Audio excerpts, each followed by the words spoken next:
Let us come to order, please. I would like to recognize United States Army veteran Tony Pickett, who served his country from May 1978 to April 1985 during peacetime.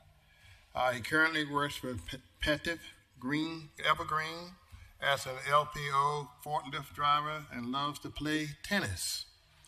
Mr. Pickett, we thank you for your service to our country. Then after the invocation that you will ask that you come forward and lead us in the Pledge of Allegiance after the invocation. Okay? Please stand for the invocation.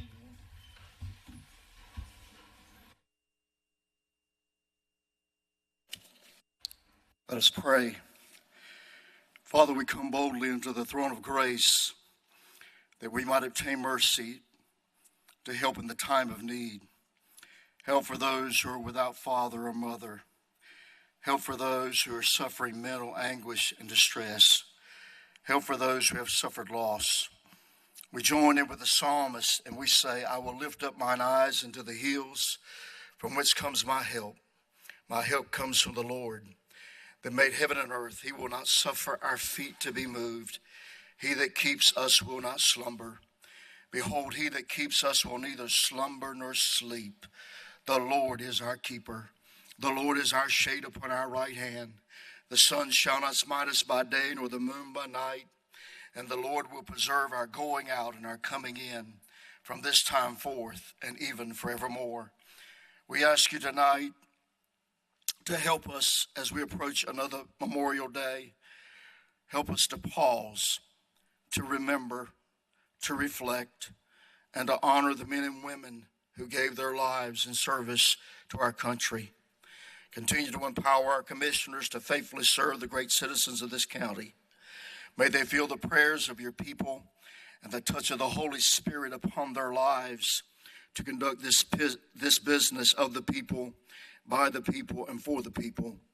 We pray that the peace of God would precede them and follow them in every decision they make concerning the items on this agenda tonight.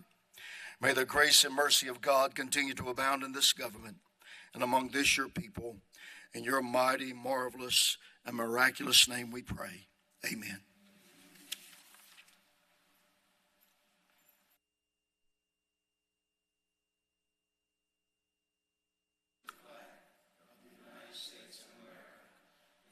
Republic for which it stands, one nation, under God, indivisible, with liberty and justice for all.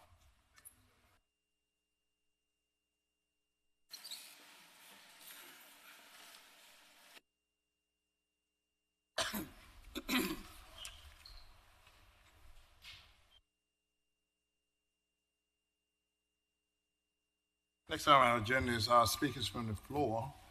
And I see we have 4 that signed up, and I refer to you by the number that you signed up. So therefore, I call forth now speaker number 1.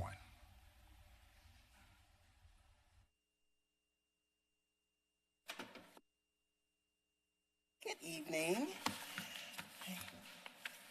Hi, my name is Annette, and I am a business owner in the Triad and most of North Carolina, and wanted to first thank you all for allowing us to speak in reference to the energy. So I do support the Guilford Clean Power Now. I think it's an amazing a proposition to put out. I think that we need it in order to reach our goals by 2050.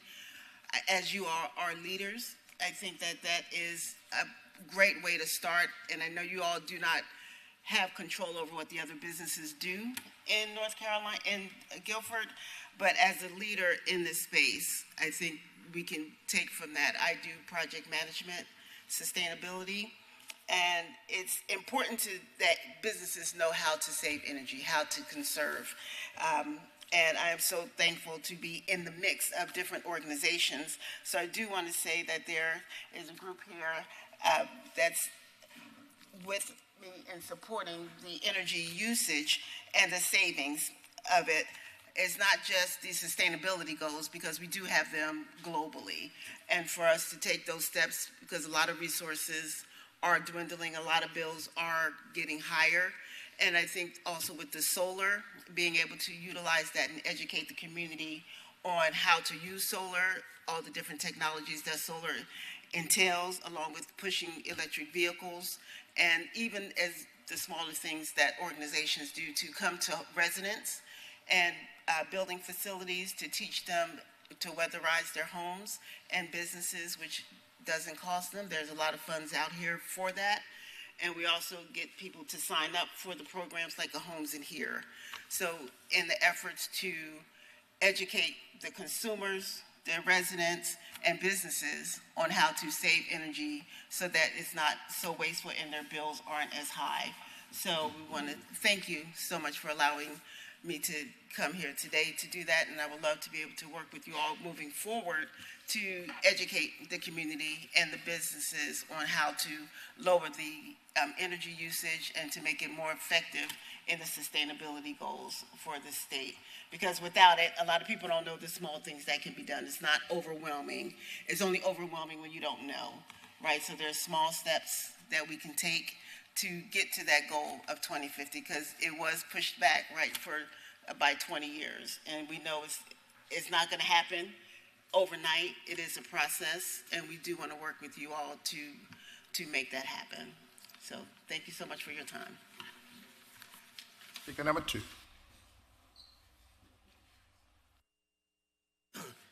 Good evening, Commissioners. Excuse me. My name is Mike Perdue, 3606 Castleton Road, Greensboro, Guilford County, North Carolina. Here tonight to talk to you about the tax reevaluations and the proposed tax rate that the county manager has set.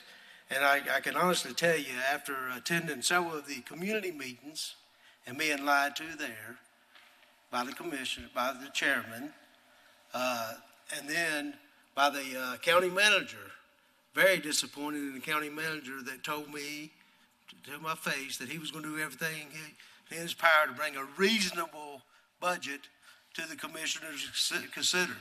And I'm here to tell you, almost 10 cents on the 100 is not reasonable. And when you guys talked about, well, maybe the county needs a little more money, Mr. Chairman, I thought that you was thinking 2 or 3 cents. I had no idea that the county manager would recommend a 10 cents. And then to watch the city manager do the same thing. Over 20% budget. Let me break it down for you. It's real simple. That equals to the average or the below average person in this county almost $100 per month that they got to come up with in additional tax fees. The low income, if you are modest or higher income, it's much greater than that. We talk about affordable housing. How do we provide affordable housing when the county and the city is trying to rob their very own citizens? So obviously the county needs to certainly look at this budget number that the county manager has presented. There are certainly many ways that you can cut the budget. And Mr. Chairman, your scare tactics of talking about you're going to ambulance 20 minutes versus 9. We got you. Scare tactics, that's just exactly what you're doing. There's many ways you can cut the budget without your scare tactics to this community. You ought to be ashamed of yourself for trying to use scare tactics to get people to support a higher number. Your very constituents is the ones you're hurting the most by these higher numbers. The lower income, a lot of lower income people that's got rental, their rent's going to go up $100. And what's really bad, let me tell you, People are sitting back and not paying attention to this. But when they start seeing it a year from now and it's hitting their pocket, they wish they was here with me tonight to express my same frustration. And I'm going to leave with this in here for tonight. Mr. Jones, Ms. Cushman, your success that you've had here on this commission, do you want to leave, and you're one of the last votes you to do when you come off this board, to know that you voted for something that's going to cripple this county? And that's what you'll be known of if you support anywhere near these numbers. Both of y'all will be known for crippling this community. Thank you. Thank you. Speaker number 3.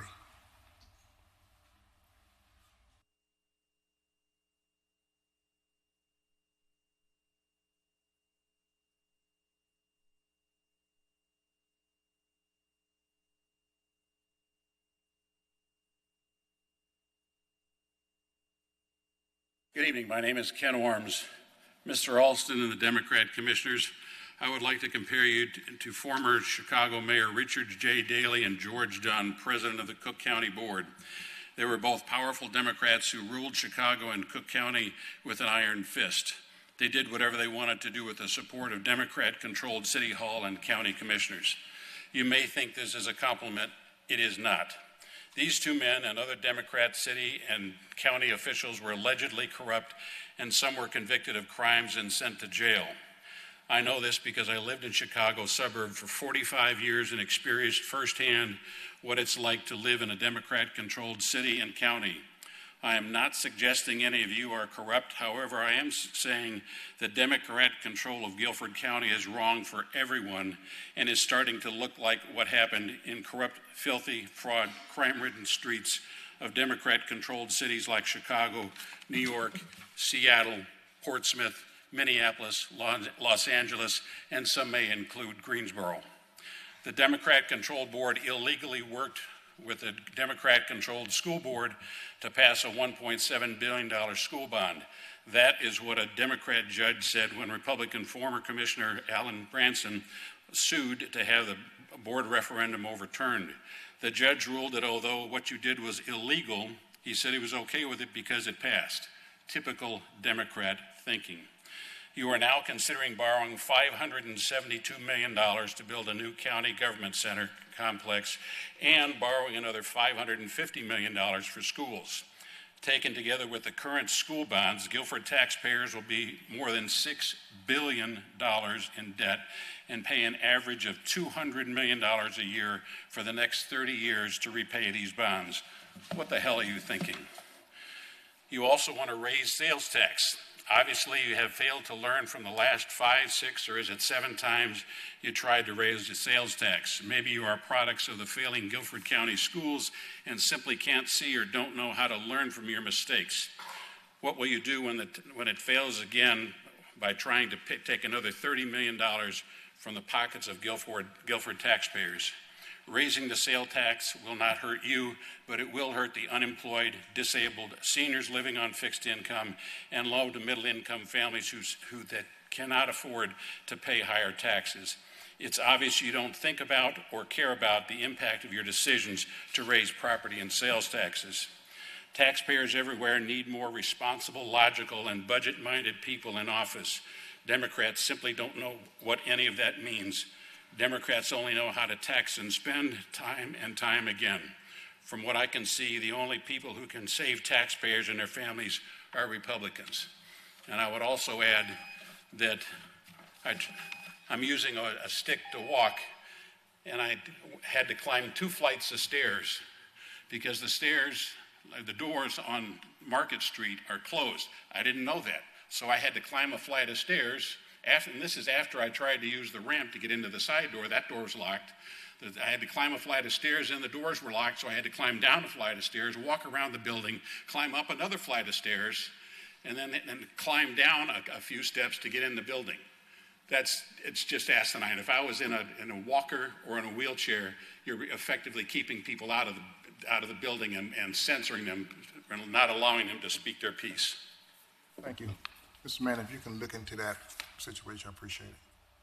Thank you for sharing. Speaker number 4.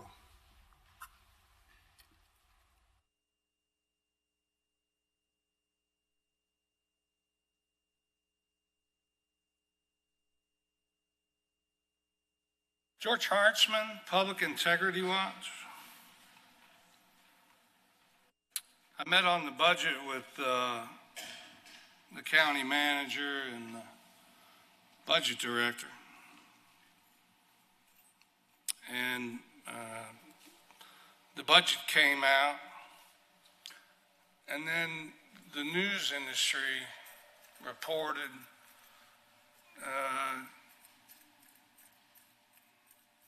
what you wanted them to say. And then I looked at the manager, and he's new.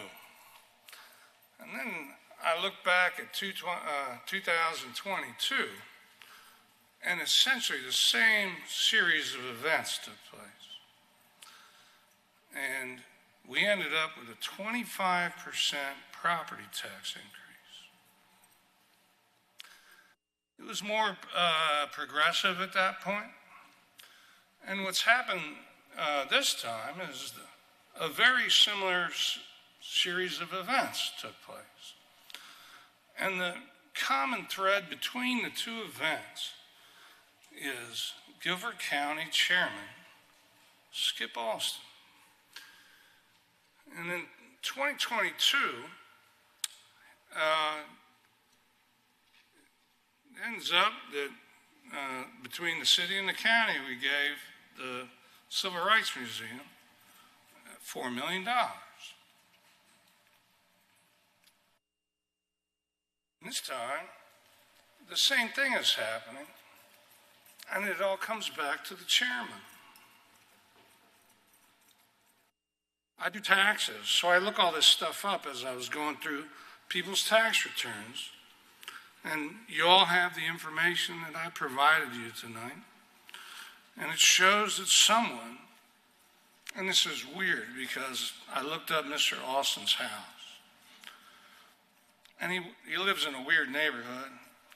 But if you're at your basketball court, and I don't know which way you face, but if you're taking shots and you look at the house, there's a house across your fence on Herban, their valuation went up 114%.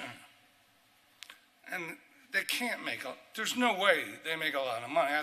I'm pretty sure it's a rental. How are they going to absorb another $100 to $120 a month? How are they going to take it? How are they going to do that? Our delinquency rate is 15%. You're in a tough spot, guys. Thank you. Any other speakers from the floor? Seeing none, that portion of our agenda is now closed. Next item on our agenda is presentations. I received a resolution on the life and the accomplishments of Mr. T.O. Stokes, Jr. 1 second. Let me say this in introduction of this resolution that I will read. Tonight we honor extraordinary life. Excuse me, Mr. Pip.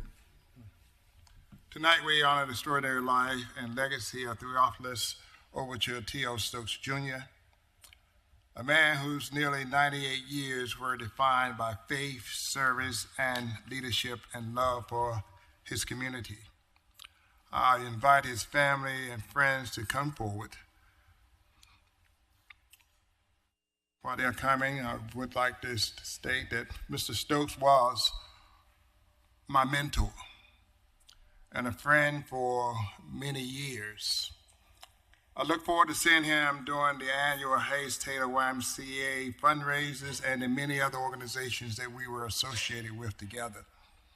I admired his decade-long church leadership and service to our community.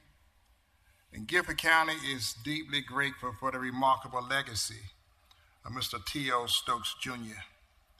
We extend our heartfelt condolences to the Stokes family while celebrating a life truly dedicated to service, leadership, and faith. Please join me in a moment of silent prayer in memory of Mr. T.O. Stokes, Jr. before I read the resolution.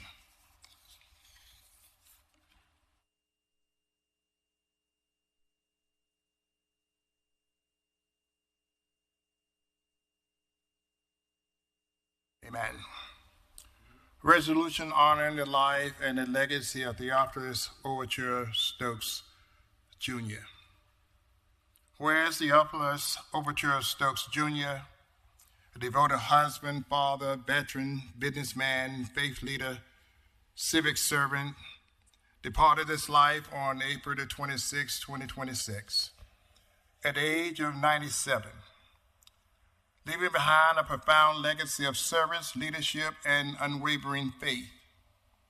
And whereas born on April the 27th, 1928, in Middlesex, North Carolina, Mr. Stokes was the youngest of 7 children and grew to exemplify the values of hard work, humility, dedication, graduating from North Carolina A&T State University in 1952, and proudly serving his country in the United States Army Medical Corps from 1953 to 1955. And whereas following his military service, Mr. Stokes established a successful small business in Greensboro, operating a small full-service gas station and convenience store for over 35 years, where he not only provided services, but also fostered community mentorship, compassion for all who walk through his doors. And whereas a man of deep and abiding faith, Mr. Stokes served Providence Baptist Church for more than 6 decades as a deacon, and for 50 years as the church treasurer, dedicating his life to spiritual leadership and upliftment of others. And whereas Mr. Stokes was a distinguished fraternal and civic leader, attaining the rank of the 33-degree Mason and serving as Master Potentate of the Caliph Temple 144, while revitalizing local Masonic lodges and strengthening membership and community engagement, and whose commitment to public service extended across numerous organizations, including service on the Board of Trustees of the L. Richardson Memorial Hospital, leadership in North Carolina A&T National Booster Club, and involvement with the Greensboro NAACP Advisory Board, United Way Initiatives, Greensboro Minority Business League, and many other civic and charitable organizations. And whereas Mr. Stokes was widely recognized for his contributions, receiving honors such as the Hayes Taylor YMCA Man of the Year, which he received twice, inducted to the Hayes Taylor YMCA Hall of Fame, the To Those Who Care Award from WFMY TV, and the prestigious Order of the Longleaf Pine, one of North Carolina High's civilian honors. And whereas beyond his many accomplishments, Mr. Stokes will be remembered for his kindness, humility, and dedication to family, sharing in over 74 years of marriage to his beloved wife, Alma, and leaving a lasting legacy through his children and grandchildren and great-grandchildren, and countless lives he's touched throughout the Greensboro and Guilford County community. And whereas Mr. Stokes' life guided by faith, service, and love, in his own words, remind us to celebrate a life well lived, to hold fast to faith, and to carry forward the love and memories we share with all. Now, therefore, be it resolved that the Guilford County Board of Commissioners hereby honors the life and the legacy of Theophilus Overture Stokes, Jr. It expresses its deepest gratitude for his extraordinary contribution to the civic, spiritual, and community life of Guilford County.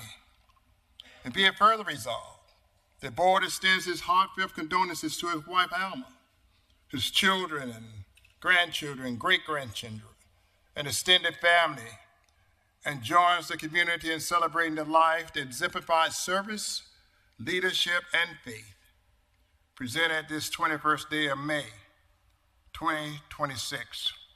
And witness whereof, I hereto set my hand and cause the corporate seal of Guilford County to be affixed this 21st day of May 2026.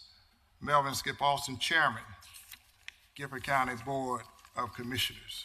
And we have his son with us today, Mr. T.O. Stokes Jr. III. That's going to come forward now and receive this resolution.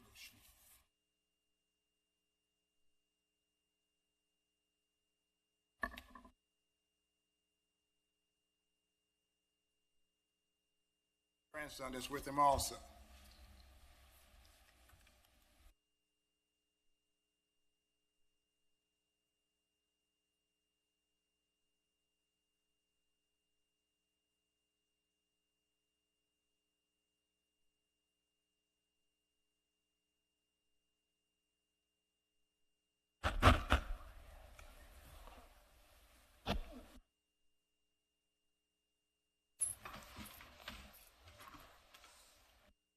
Folks, if you'd like to say a few words, feel free.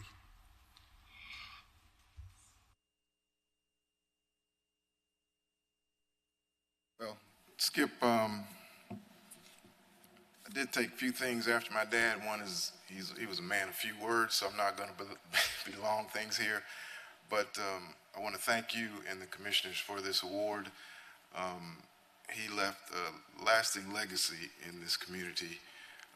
Not only for the things that he instilled in his family, but the contributions that he made to others. One of the things that stands out to me as far as what he always instilled in me was to judge people not by what they have in their pocket, but what they have in their heart. And I try to adhere to that each and every day. It's been tough. He met my mother when they were in middle school.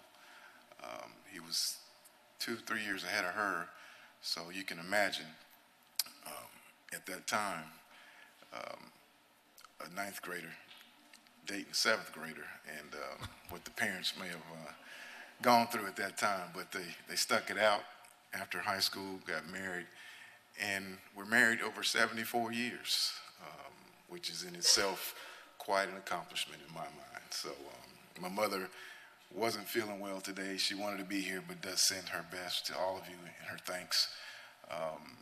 It's been, of course, difficult for her, but she's hanging in there. She's doing quite well. So she does send her best and her thanks. And again, from the bottom of my heart, my son's heart, well, my other son came in too. Ellis was looking for a parking space. My middle son, Ellis, is a Guilford College graduate. My youngest son, Tori, is a Morehouse College graduate. Tori's going to stay in Guilford County and go to dental school next year at High Point. Ellis has been fortunate enough to start his own business like his grandfather, so they're doing quite well. We're proud of them, and through them and my grandchildren, hopefully they will keep the legacy of T.O. Stokes Jr. going for a long time. Thank you so much. Let's give him a round of applause.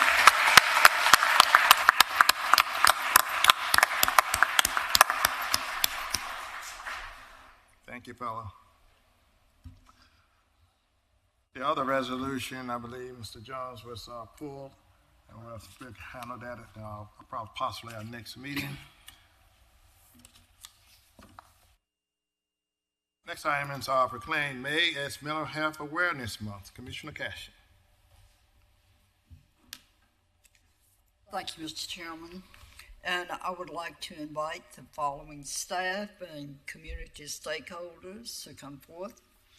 Guilford County Behavioral Health Director Deborah Mack and her staff, the Cone Health Behavioral Health Services, Eddie Woko, Andrea Garden, Shukon Cromwell, Toy Perry. My apologies if I mispronounced that. Tanika Abdul Matakalam, Paige Kozart, Brittany Parsons, Dave Jenkins, and Chris Wilson. Mental health is an essential part of overall health and well-being, affecting how individuals think, feel, cope with stress, build relationships, and contribute to their communities. The Guilford County Board of Commissioners reaffirms our commitments to supporting the mental health mental wellness of all health residents. We are proud to announce that the Behavioral Health Center marks 5 years of service. Dave, can we believe this? 5 years of service. On May 25th, it will celebrate its continued commitment to compassionate and accessible care by hosting a mental health awareness festival from 10 a.m. to 6 p.m. at the Guilford County Cooperative Extension Center on Burlington Road. So everybody go out. It'll be a great event. And now first let me just say before I read this, thank you all. You know, you do wonderful work, each one of you, every day, work that we can't do. So you're there for us, representing us with those individuals who need your care. So thank you. The proclamation recognizing the month of May 26th as Mental Health Awareness Month. Whereas mental health is the overall wellness of how individuals think, regulate their feelings, and manage their behaviors, forming a foundational component of their ability to cope with stress, build relationships, and contribute to their community.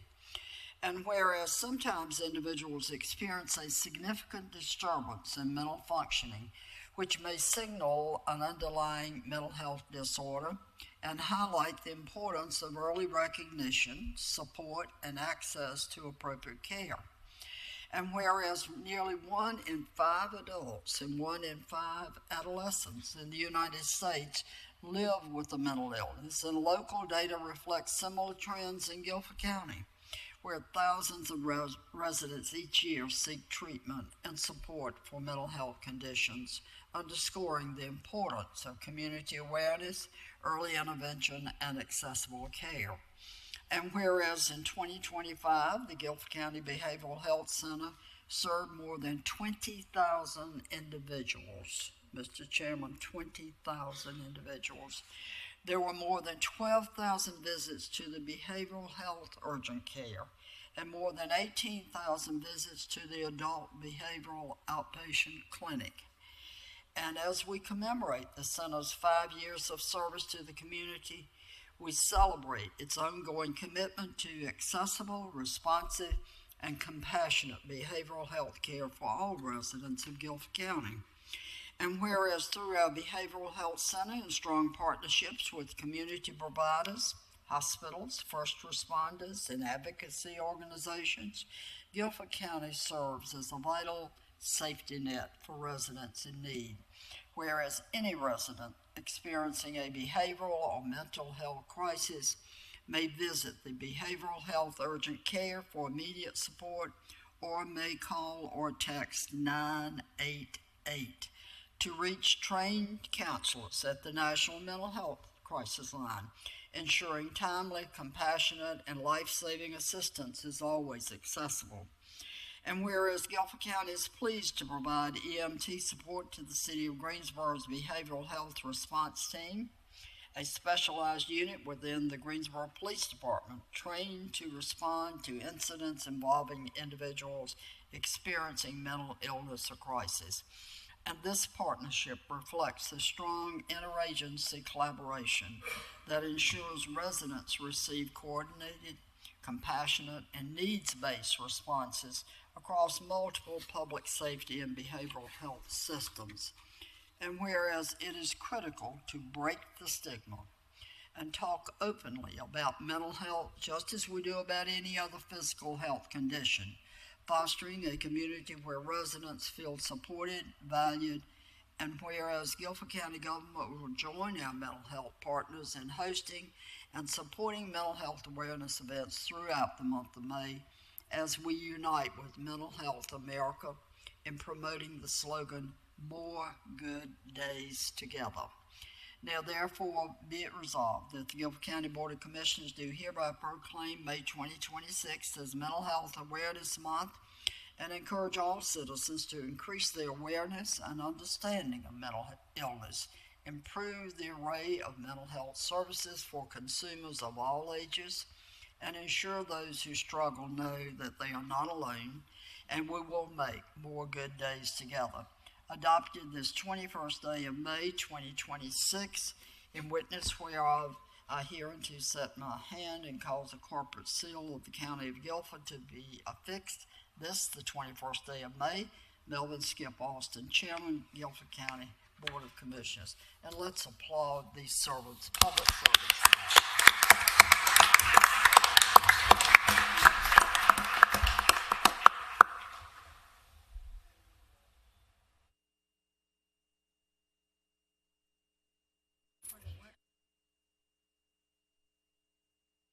Thank you for your important work.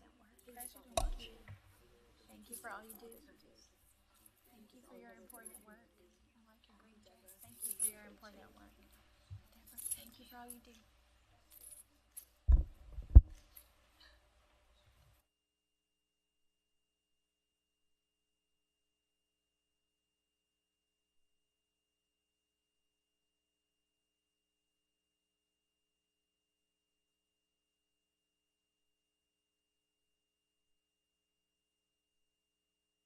First of all, I want to say thank you to the Board of Commissioners for this proclamation. I would be remiss if I did not give a special thanks to Commissioner Cashin, just a heartfelt thanks for all that she does for mental health, and Commissioner Perdue, and all of you. So just thank you all for this proclamation, recognizing May is Mental Health Awareness Month. Your ongoing support affirms the importance of mental wellness for our community, and it strengthens our collaborative efforts to ensure every resident has access to the care and the resources that they deserve. We're grateful for your continued commitment and unwavering support around mental health. As the Director of the Mental Health Department, I'm especially honored to serve in this position and witness your leadership around mental health, and to witness your recognition of the work that's being done in our county. This proclamation not only elevates the awareness of mental illness, but it elevates the words that no more stigma. It removes that stigma, and I'm so proud of the board for doing this. It also reinforces the shared dedication to promoting help, resilience, and healing to all our community members who call Guilford County home. And as of June 2026, we celebrate 5 years of those doors being open and Cone Health being our partner. So Dave Jenkins has some comments from Cone Health, and thank you all.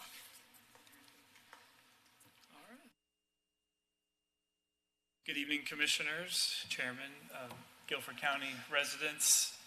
Thankfully, Director Mack borrowed most of my talking points, so I will just augment with two additional. First of all, it is a privilege on behalf of Cone Health to share in this recognition with Guilford County and participate in the Mental Health Awareness Month, as well as all of the awareness campaign and activities that have been facilitated throughout the county over the course of this month and to continue through next week. We are blessed that the work of this board aligns with the mission of Cone Health, and that we are going to continue in this partnership for another 5 years. So I thank the board for that consideration. Also want to take a moment to acknowledge our team that is here this evening. So these wonderful folks here are mental health clinicians from the Guilford County Center, and if it wasn't for their commitment and their compassion and their talents and dedication to the residents of Guilford County, all the impact that was described in the proclamation wouldn't be possible. So I thank them for the work that they do every day, and I'm very glad that they were able to be present this evening and receive the recognition that they very much deserve for everything that they do for Guilford County citizens every day. So I want to applaud them again. So Let's give them another round of applause. But thank you all, and I look forward to seeing you next week. Thank you all. All right. Next item on our agenda is proclaim May 2026 as Foster Care Month in Guilford County. It's going to be done by Vice Chair Carvina Foster. Ms. Foster. Thank you, Chairman. So this evening, the Guilford County Board of Commissioners proudly recognizes May as National Foster Care Month and honors the children, families, social workers, advocates, and caregivers who support youth in foster care every day. Will the following individuals and groups come forward? Foster and kinship providers Carmen Mincer, Lucille Robinson, Tamar Gray, Ashley Hines, Michelle McGirt. Staff Sheila Stokes, Rhonda Teal, Naya Gravely, Sierra Murphy, Asia Cogdale, Amy Rodriguez, Wanda Little, and Sharon Barlow. Okay. So we acknowledge and thank the dedicated child welfare professionals, foster parents, mentors, advocacy organizations, and community partners whose compassion and hard work positively impact the lives of children throughout our community. And the resolution proclaiming May 2026 as Foster Care Month in Guilford County. Whereas the youth of Guilford County are our most precious resource and hope for the future, and all children deserve safe, loving, and nurturing place to call home. And whereas there are approximately 10,500 children and youth ages 0 to 17 in the foster care system in the state of North Carolina, and approximately 775 in Guilford County alone. There are approximately 900 young adults ages 18 to 21 in extended foster care in North Carolina, with 53 in Guilford County. And whereas the purpose of foster care is to provide temporary, safe, secure, and stable homes throughout the compassion and nurturing of a foster family or kinship family. And whereas foster families and kinship families open their homes and hearts to children whose families are in crisis, and they play a vital role in helping children and families heal and reunify while launching children into successful adulthood. And whereas dedicated foster families and kinship families sometimes adopt foster children, resulting in a greater need for more foster, kinship, and adoptive families. And whereas there are numerous individuals, communities, and public and private organizations working to increase public awareness of the needs of children, both in foster care and exiting foster care, and of the enduring valuable contributions made by foster and kinship families.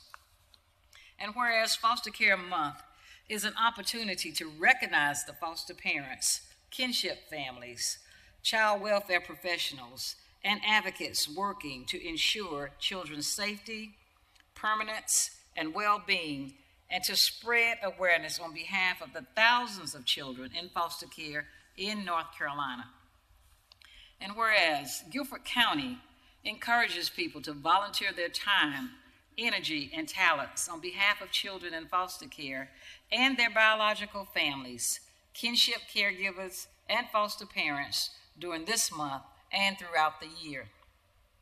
Now therefore be it resolved that the Guilford County Board of Commissioners does proclaim May 2026 as Foster Care Month and encourages citizens to participate in appropriate programs, activities, and ceremonies that share the triumph in caring for our youth and inspire others to seek opportunities to foster. Adopted this the 21st day of May 2026, in witness whereof I hereunto set my hand and cause the corporate seal of the County of Guilford to be affixed. This the 21st day of May 2026. Melvin Skip Austin, Chairman, Guilford County Board of Commissioners. Let's give all of them a round of applause.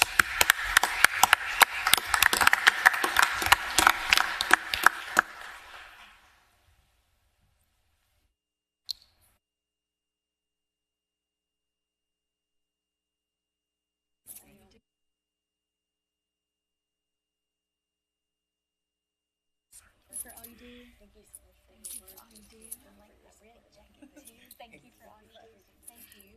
Thank you for your willingness. Thank you. Thank you. Thank you for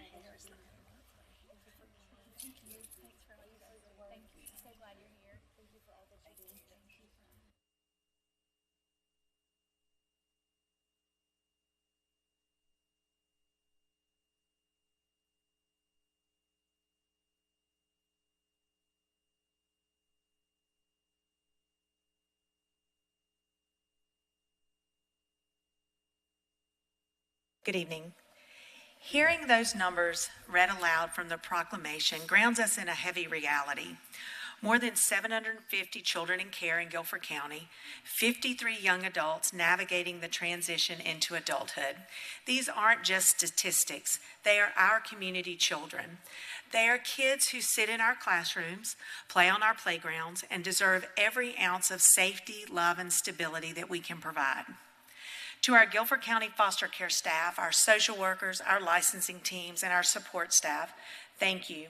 You are the heartbeat of this mission. Every single day, you step into complex emotional situations with grace, professionalism, unwavering determination. You carry the heavy weight of these cases home with you. You answer the late-night calls. You fight for the safety and well-being of every single child. Your work is often done behind the scenes and without public applause. But please know that it is seen, it is profoundly appreciated, and it changes lives forever. I am incredibly proud of your dedication. I want to extend a thank you to our county attorney and her team who support this work every day. Navigating child welfare requires immense legal expertise, dedication, and a commitment to justice. You ensure that our children's rights are protected, that families are heard, and that permanence is pursued efficiently, and that we stand on firm ground as we advocate for families in the courtroom. Today, we shine a bright, well-deserved spotlight on our foster families, our kinship caregivers, and our adoptive parents. To those families here in Guilford County, you open your hearts and your homes during moments of absolute crisis. You provide a soft landing when a child's world has been turned upside down. Your walls witness the quiet, monumental work of healing, from soothing nighttime fears to doing the hard, emotional, heavy lifting of helping families safely reunify. You are the quiet heroes of our community. And to our commissioners, thank you for your unwavering dedication to families and your continued support. Your willingness to provide the needed resource makes a difference.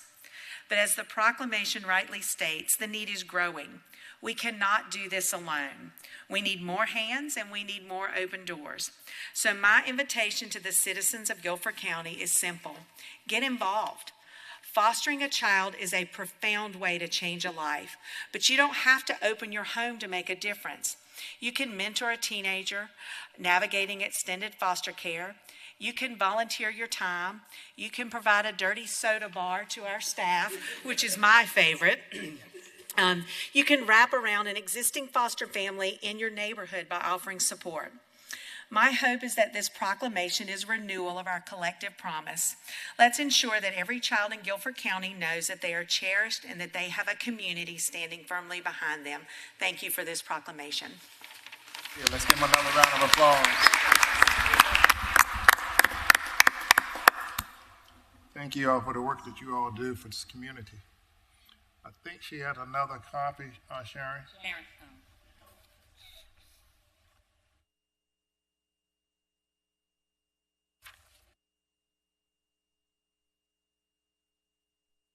Thank you, Vice Chair Foster. The next item on our agenda is our consent agenda. Are there any items on the consent agenda any commissioner would like to pull and be considered separately? Hearing none, do I hear a motion? Approval. Second. Been moved and properly second. Discussion on the motion. Hearing, the addendum. You have to call your attention to the addendum also. That's included in your consent agenda. All right, no discussion, please cast your vote.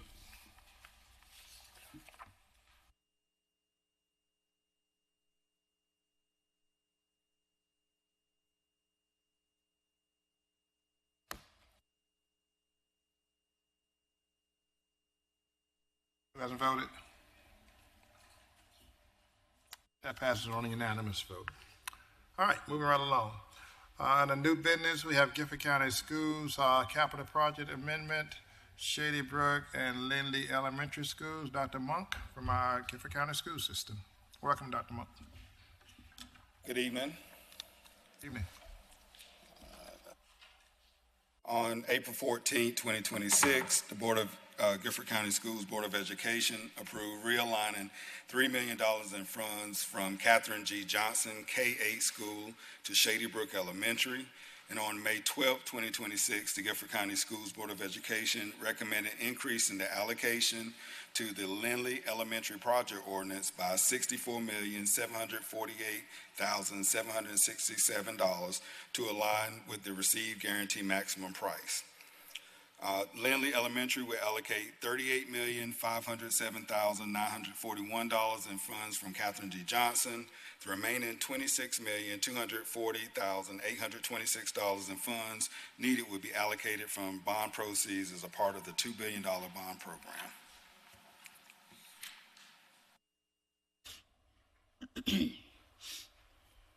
Anything else for Dr. Monk? No, sir. Any questions for Dr. Monk? Mr. Tillman? Hey, thanks, Dr. Monk.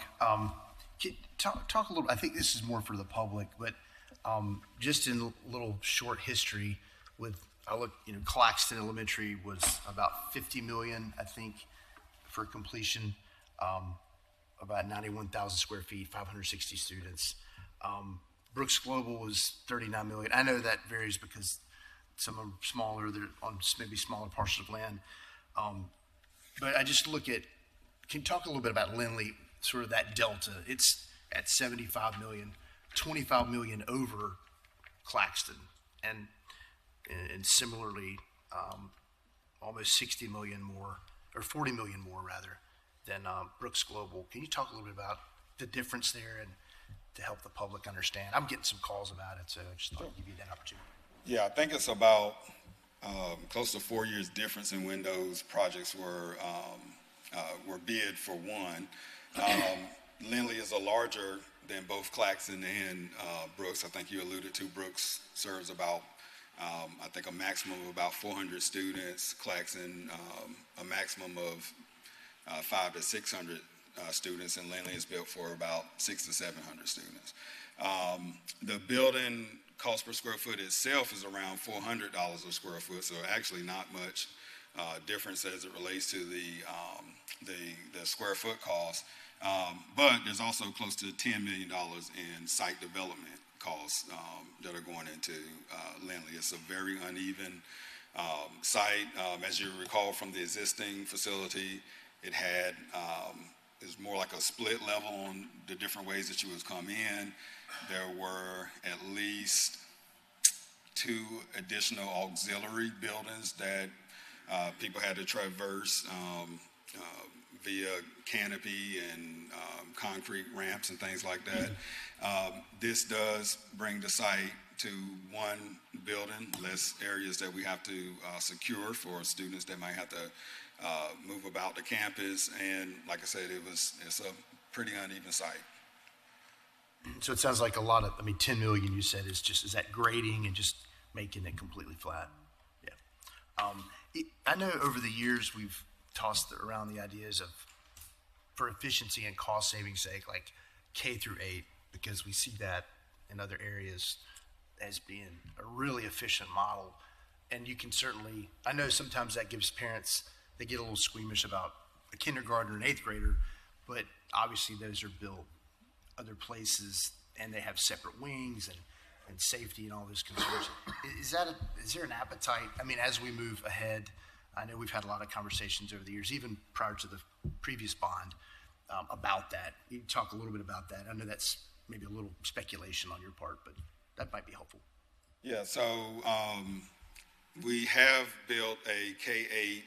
We have one in existence even before PEC K-8 was built, and that was built a part of this bond. The previous one was Johnson Street in High Point. And then we had planned to do one for Catherine Johnson, but then the population in that area hasn't grown to the size that we need to, spend money to build a facility there. So it's something that we've done in the past. It's something that we've done as a part of this referendum. It was something that we had planned to do in the future as well. And so I'm sure that it will remain one of the options of how we deliver programming. Yeah, and just lastly, thank you, Mr. Chairman. Gross maximum price. I've been at this for many years, it seems like it's gross maybe price because it never seems to be the maximum. I don't know. And that's not on the school system or any public official, but can you talk a little bit about GMP for the public? Because I know it frustrates me when we get these, this is it, and then, well, it's actually not the case. Can you talk a little bit about that? Yeah, so at least in my tenure, it has been the case. Now, we have brought it in phases where we have a guaranteed maximum price for, say, the grading or to buy equipment while the rest of the facility is being designed and built. There's contingencies within the guaranteed maximum price. The time that I've brought back it here as a part of my tenure was to add a different scope, which was playground, because I think previous administrations had planned to purchase the playground in bulk, and we realized that's not something that we could do because it wouldn't fit on all sites. You need a design for the site that you're going to be putting the playground on. And so that's the only case since I've been back in Guilford County that we've increased a guaranteed maximum price was for a scope that we added to it. The rest we've actually, at the end of the project, have reduced and returned the contingencies back, and they've gone in to do other projects. I'd like to also note, as a matter of fact, this budget is actually a reduction of about $800,000 from what was previously scoped out about 2 years ago for the project. Thanks, Dr. Monk. Thank you, Mr. Chairman. Any further questions of Dr. Monk? Ms. Murphy? Thank you. Dr. Monk, it looks like the project ordinance for Katherine Johnson will still have about $10 million remaining after these transactions. Can you just talk a little bit about what the plan for that remaining funding is, if you have projects already that you anticipate shifting that funding towards, and when we might see that project ordinance zeroed out and the funding redistributed? Yeah, so a portion of that ordinance is always just going to be there because it was appropriated to purchase the land for Katherine Johnson. And there are still some pieces of real estate or property, whether it's easements or right-of-ways that we need to work through as we prepare for one day building a school at that site. Okay, got it. Thank you. Other questions, Dr. Monk? That is an action item to give the staff the opportunity and permission to go ahead and amend the project ordinance. Do I hear a motion? Move approval. Second. Moving properly second, discussion on the motion. Hearing none, please cast your vote.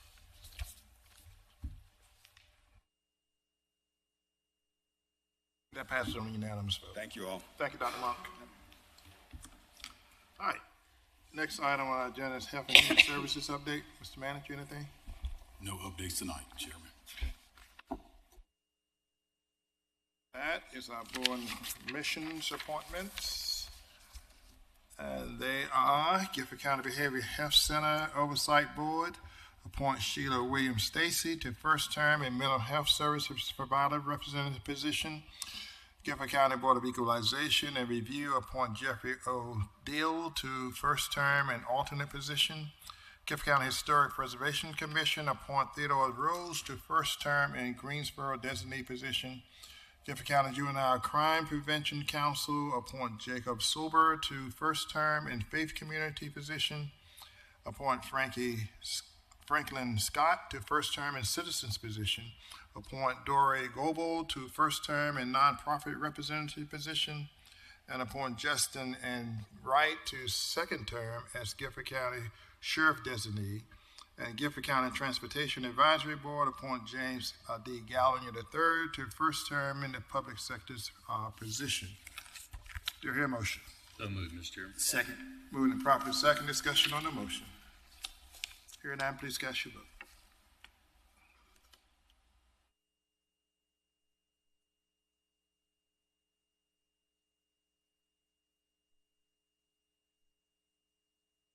That passes a unanimous vote. Commission liaison reports. Any reports from liaisons?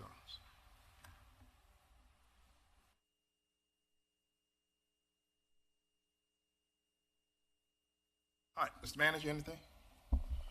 Just want to provide an update for you to receive the Budget Management Performance Report for the month of March. No noteworthy changes, and so just ask that you receive the report.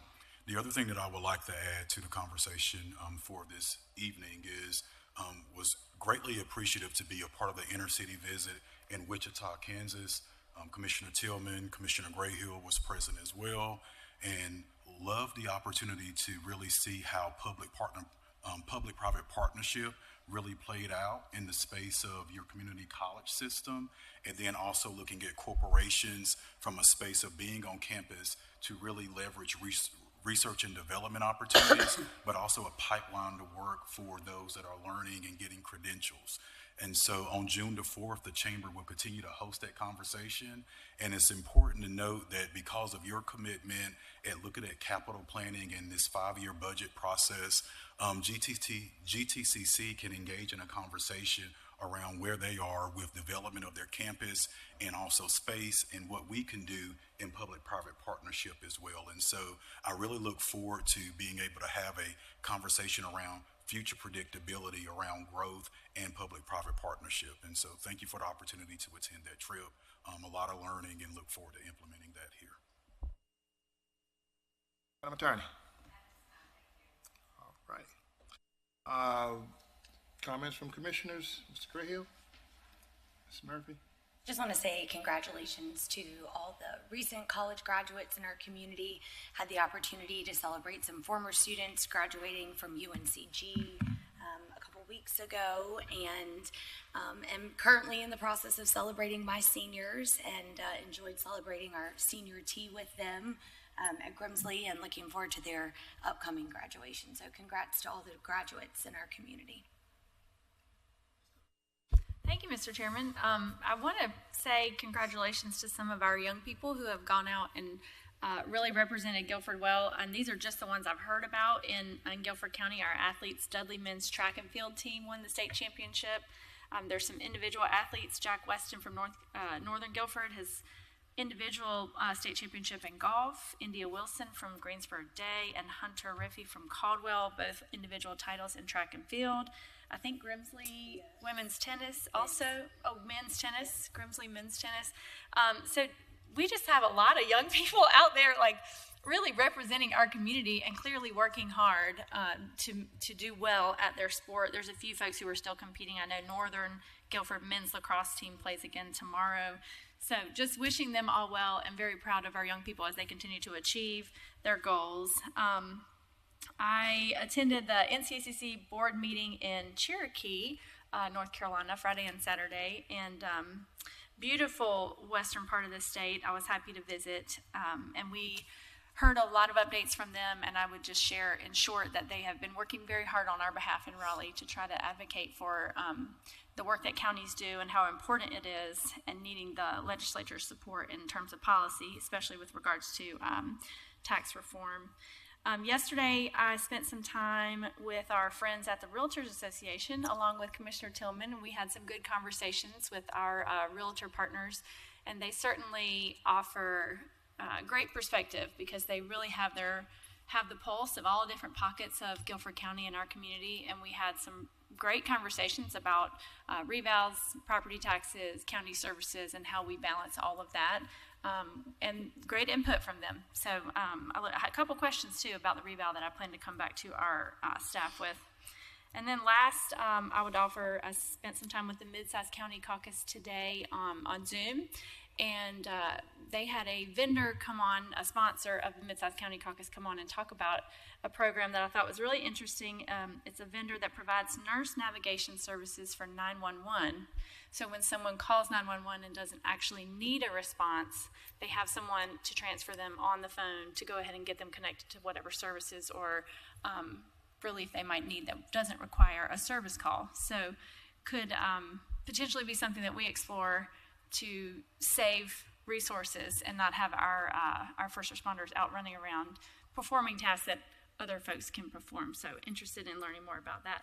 And I would just say congrats to all the grads, and also good luck to all those teachers who are still holding it down in the classroom for a couple more weeks. I know my children are very ready for summer, so I know that they've got quite a task in front of them for the next couple of weeks.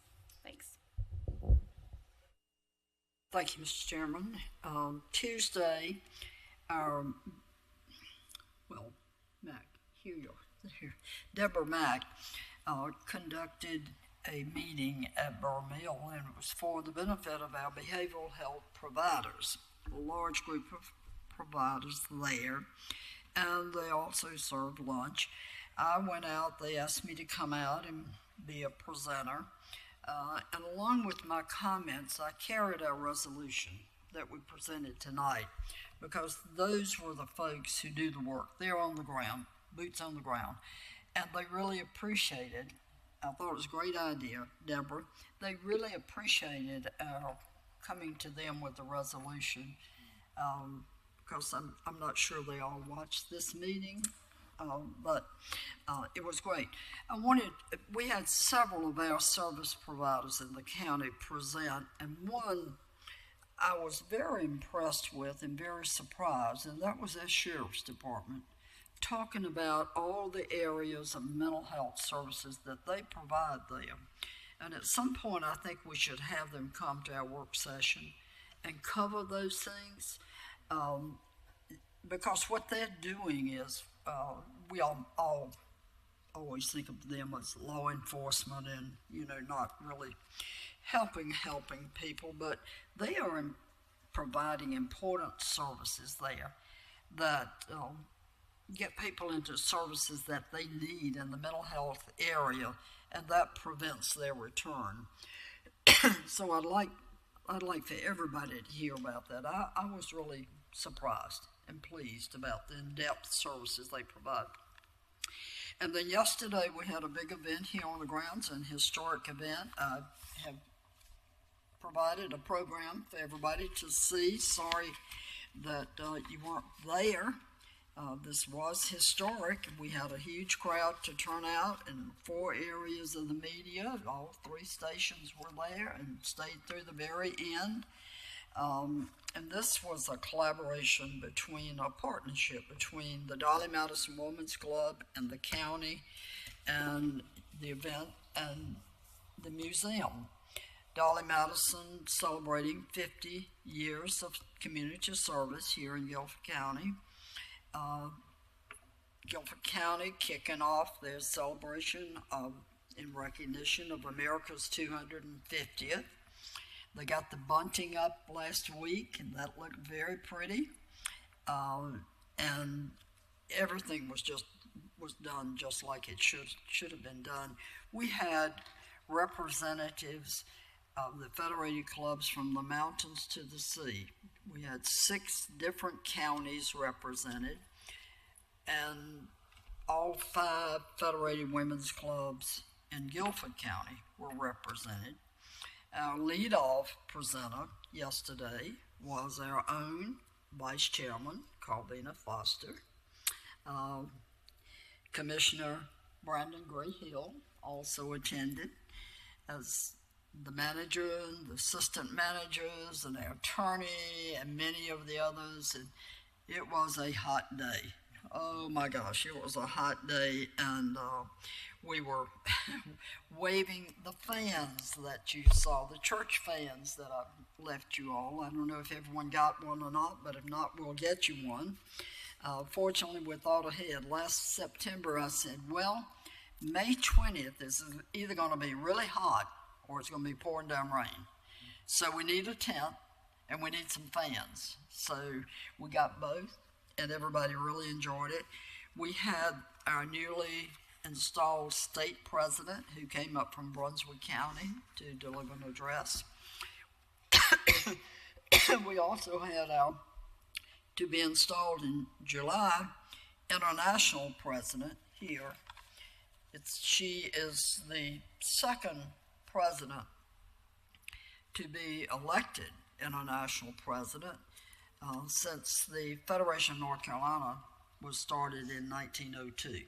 So she's the only 2nd one from North Carolina. So we're really looking forward to that. In July, she will move to Washington to headquarters and will live there for the next 2 years.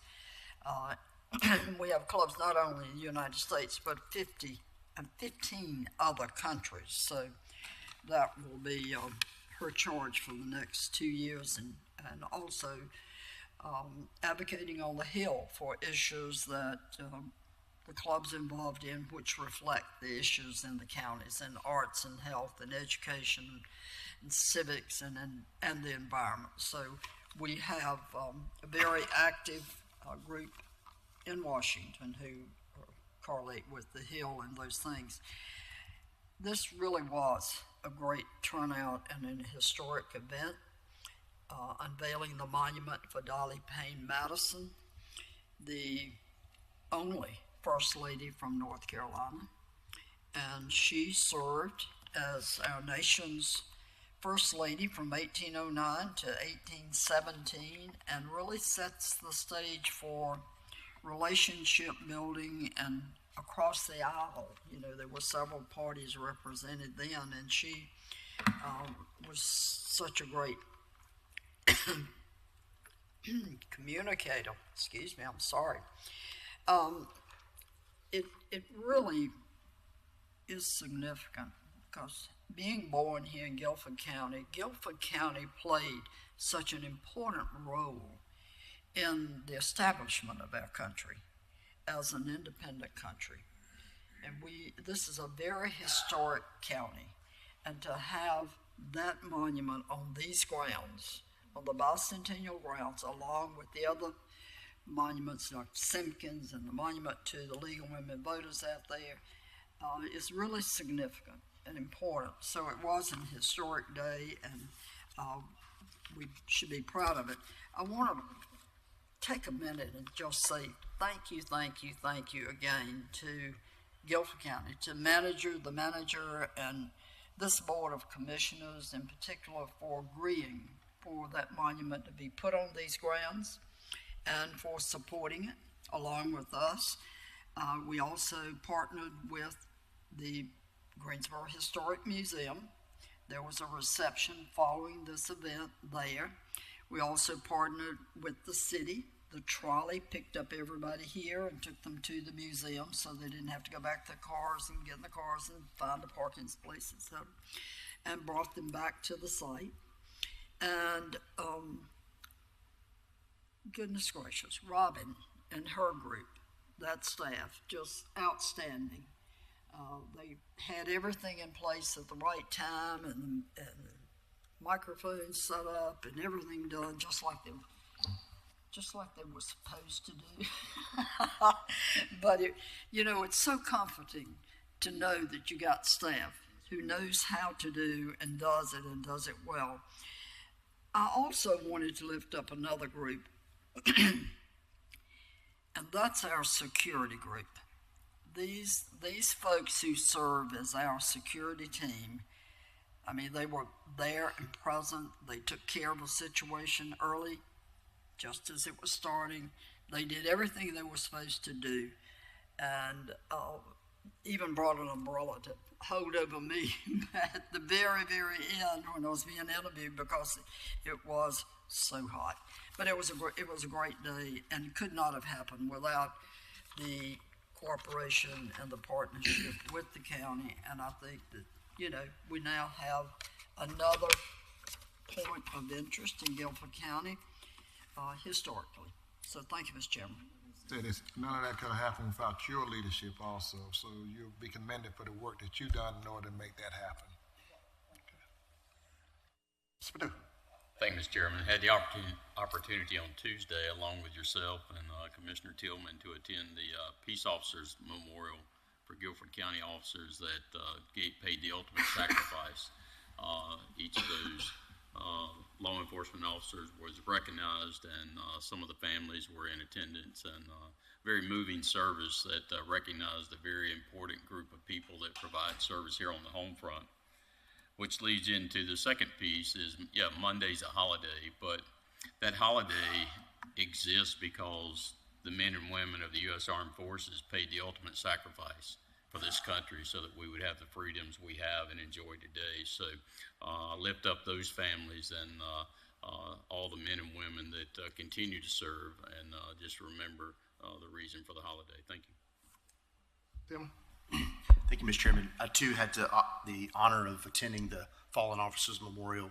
And Mr. Chairman, you delivered a very moving speech. I know the families appreciated it, as we all did. And it was a very moving, it is every year. It reminds us, those that wear the uniform, men and women, that what they're doing every day. And it also brought to mind, I was at the Summerfield Founders Day parade and celebration this past Saturday. And, I just spent some time walking around and just talking to folks. And a young mom, cut her hand. It's pretty significant. But our deputies from Guilford County, that I don't know if this is fully appreciated, they're on the clock in places like Stokesdale and Summerfield and all throughout this whole entire county, particularly in the unincorporated. And so, so the deputy just sprang into action, and he didn't have his name badge on, but I will find out who it is. But he just, it was just a really incredible display of care and concern, and took care of the situation right away. And it just is a reminder to folks that, our deputies are out there in all these remote places, every day, protecting and serving. And that was a great day. I also want to mention this Saturday is the STEM Fest. That's Science, Technology, Engineering, and Math. STEM Fest it's free to anyone. It's a family event. It's presented by Honda Jet, so I guess they're paying for it, which is cool. But it's at the Novant Health Field House, which is where the Swarm play, and it's from 10 a.m. to 2 p.m. I mean, there's going to be all kinds of interactive, career-type, exploratory opportunities for kids of all ages, robotics, games.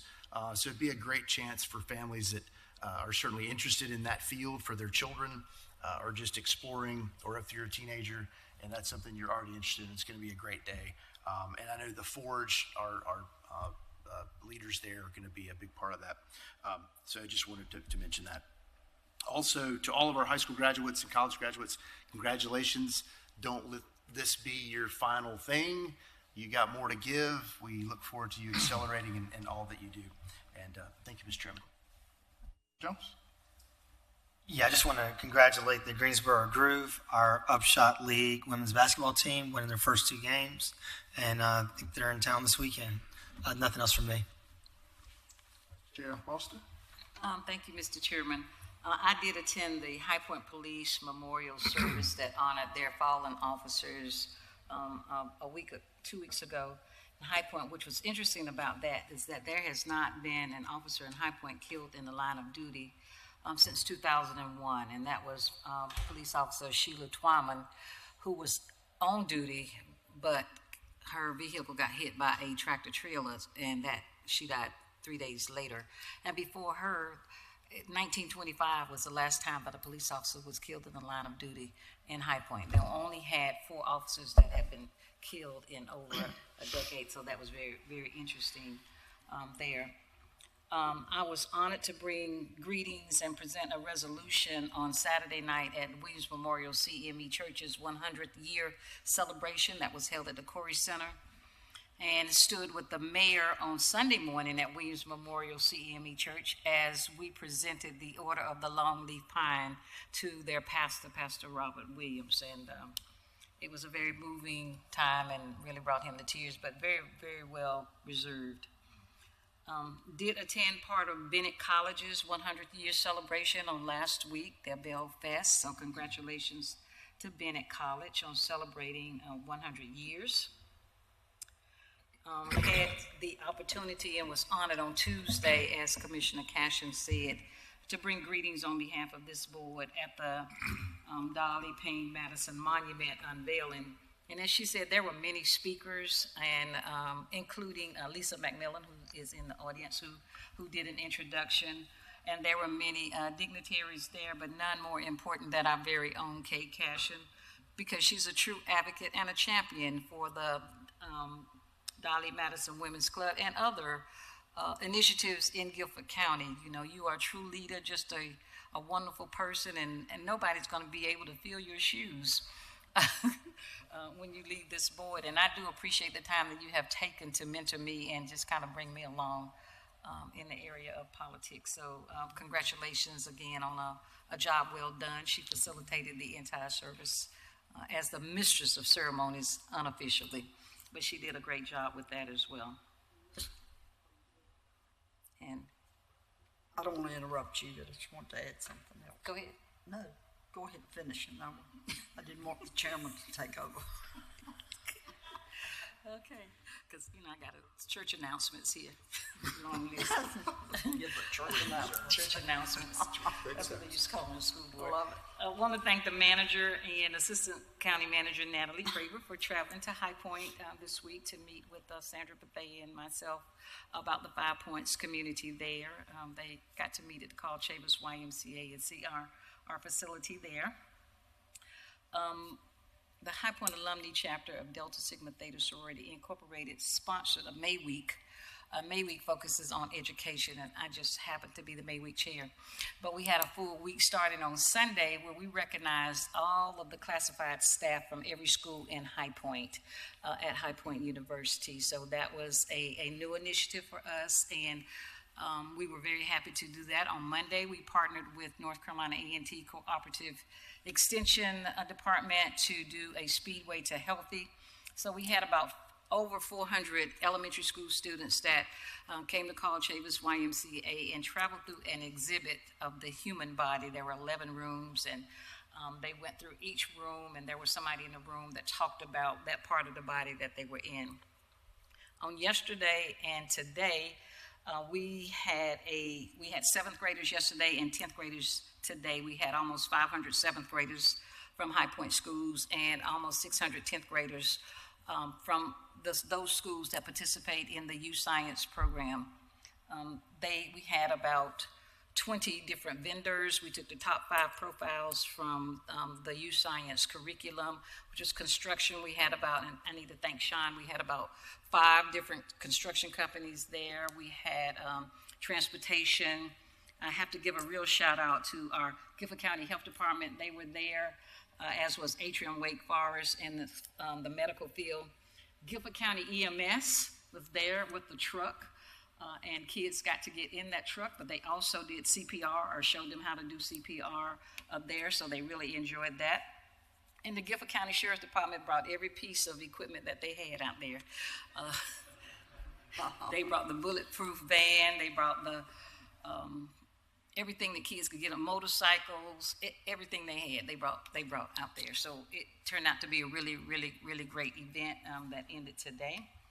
And lastly, on a personal note, I have to congratulate Micah Bria, who participated in a teen mental health summit last Friday night as a panelist.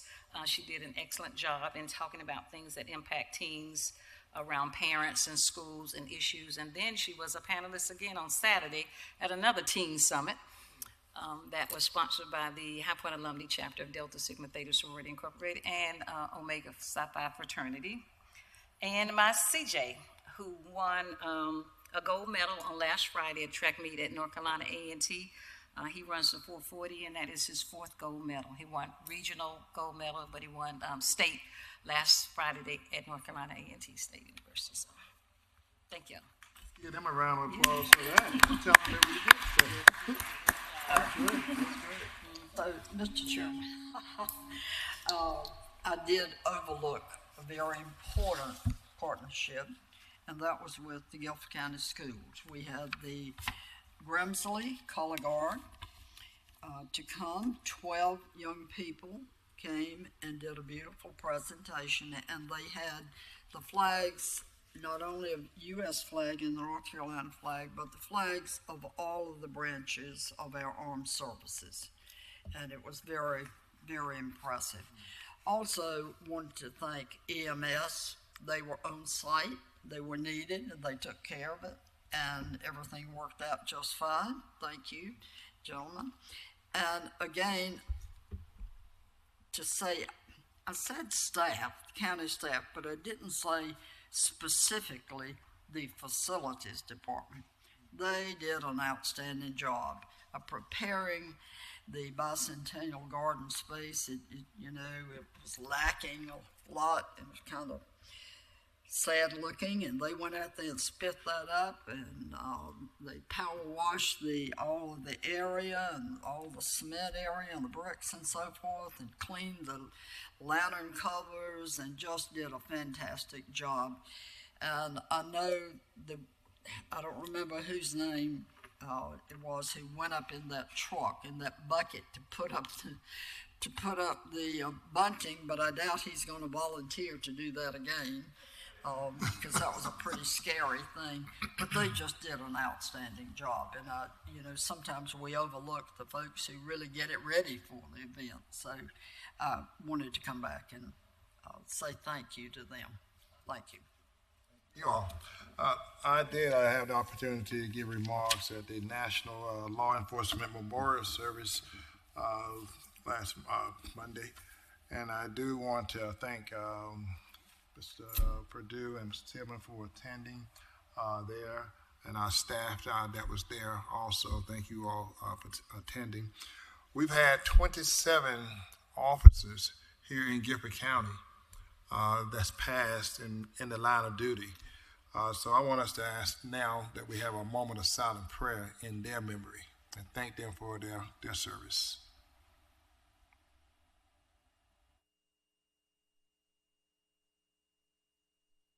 Man.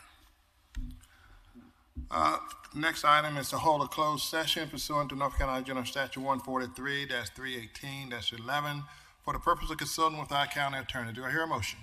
So moved. Second. Moving in properly second. All those in favor signify by saying aye. Opposed is nay. Ayes have it. So ordered. We stand in closed session.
come back in open session. So moved. Second. Moving properly second, all those in favor signify by saying aye. Aye. Opposed, nay. Ayes have it. Do I hear a motion to adjourn? So moved. Second. All those in favor signify by saying aye. Aye. Opposed, nay. Ayes have it. We stand adjourned. Thank you.